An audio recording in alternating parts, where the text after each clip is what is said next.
I'm going to divide this polynomial using the reverse tabular method. I will figure out the number of columns, the power of the numerator minus the power of the denominator plus 1. 4 minus 2 is 2 plus 1.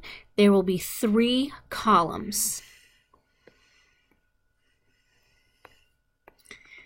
To figure out the number of rows, it will be the power of the denominator plus 1. So 2 plus 1 will be 3 rows.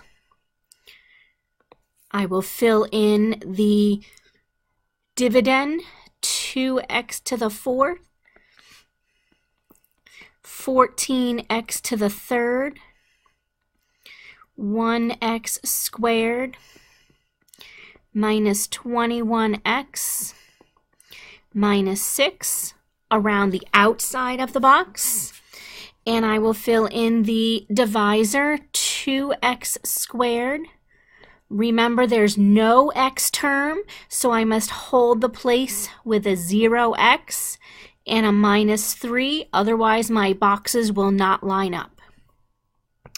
To figure out the things that go on the outside of the box, remember we multiply to get in the box and we add to get out of the box. So a 2x squared times what would give me a 2x to the 4th? It would have to be a positive x squared.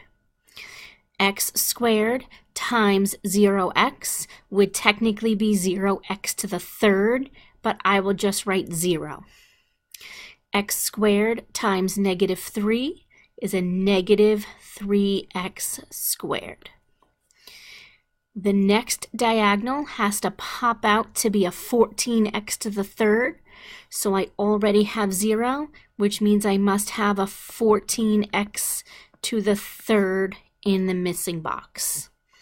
To get in the box, I need to multiply 2x squared times something that gives me 14x to the 3rd, and the only thing that makes sense would be a 7x.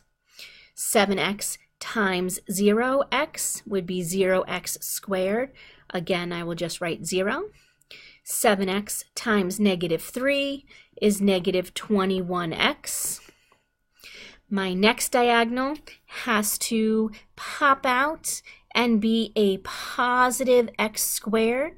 I have a negative 3x squared, which means my missing box has to be a positive 4x squared. A negative 3 and a positive 4 adds up to be a positive 1.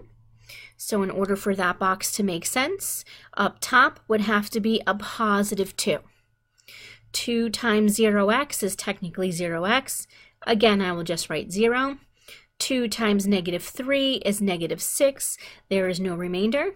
So my quotient will be x squared plus 7x plus 2.